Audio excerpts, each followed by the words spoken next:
Madelyne Pryor is a fascinating character. A clone of Jean Grey, Cyclops' ex-wife and Cable's mother, she has gone through various phases in her life, from being an ordinary woman to a villain and even a hero. She had a significant highlight in the latest episode of X-Men '97, so I've gathered 11 facts about Madelyne Pryor, the Goblin Queen. Stay tuned until the end of the video to learn everything about this iconic character. Just to provide context, the third episode of X-Men '97 revealed that the Jean the audience was following was, in fact, a clone created by Mr. Sinister to bear a child with Cyclops. The real Jean was imprisoned. It's not disclosed when the switch took place. After uncovering the truth about her history, the clone adopts the name Madelyne Pryor and takes on the identity of the Goblin Queen. Let's delve into the character in the comics. But before that, subscribe to the channel and enable notifications to receive X-Men, Marvel, DC, and anime videos regularly. Omega-level mutant? Madelyne possesses the same mutant powers as Jean Grey, telepathy and telekinesis. However, a question lingers. Jean is classified as an Omega-level mutant in telepathy. So does this mean the Goblin Queen is as well? This is a topic comic book creators often avoid. Moreover, the focus tends to shift to other aspects, since the character emphasizes her mystical abilities more than her mutant powers, capable of casting numerous spells. Debut in comics, Madelyne Pryor made her first comic appearance in 1983 in Uncanny X-Men #468, 68, written by Chris Claremont and illustrated by Paul Smith.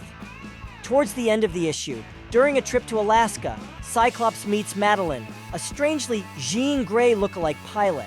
At that time, Scott was still mourning Jean, who had perished at the end of the Dark Phoenix saga. Madelyne not meant to be a clone. Initially, Madelyne was intended to be an ordinary woman, resembling Jean Grey in the comics.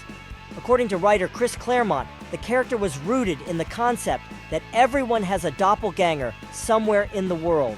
Additionally, he aimed to use Scott and Madelyne's relationship to demonstrate that moving on after the loss of a loved one was possible. However, when Marvel opted to resurrect Jean Grey, plans had to be altered. Marriage and child. Scott becomes intrigued by Madelyne. The two begin dating.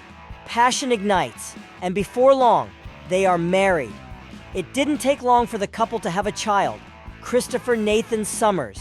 Christopher was a tribute to Scott's father, Christopher Summers, known as Corsair. In the future, Nathan becomes the time-traveling hero, Cable.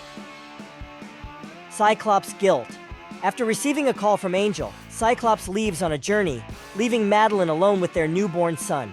Summer's absence at home becomes a frequent point of contention in the couple's discussions due to Scott's struggle to stay away from X-Men-related matters. Mr. Sinister's marauders take advantage of Madelyne being alone, kidnapping her son, and attempting to kill her. Following this event, she forms an alliance with the X-Men.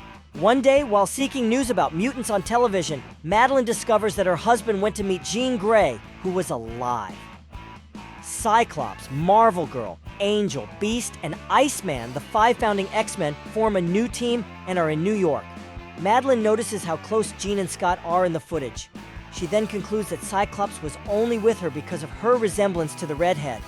And now that Marvel Girl is back, she has been abandoned. Dealing with demons. Utterly broken, Madelyne is visited by a demon in a dream. He promises her a new life and the defeat of her enemies. She accepts, gaining magical powers and transforming into the Goblin Queen. Until that moment, Madelyne believed she was a simple human, unaware of her mutant identity. The demon seizes control of Limbo and intends to conquer Earth to expand his demonic realm by creating a portal uniting the 2 dimensions. He requires Madelyne's help in casting the spell to make this possible. With the demon's aid, she locates Nathan's whereabouts. Jean Grey clone. In her quest for her son, Madelyne discovers she was created by geneticist Mr. Sinister. The villain believed that the combination of Jean and Cyclops' genes would produce a powerful child capable of defeating Apocalypse.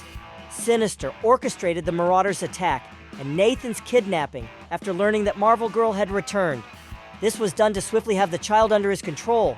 Additionally, The mother's demise would prevent the X-Men from discovering the cloning and his other schemes, as Jean could read Madelyne's thoughts. Inferno. After learning that all her memories were false and she was merely a pawn in a malevolent game, Madelyne decides to include her son's sacrifice, along with that of 9 other mutant babies, as part of the spell to permanently open the portal between Earth and Limbo. In doing so, she would seek revenge on both Cyclops and Mr. Sinister. Goblin-like creatures and demons start invading New York.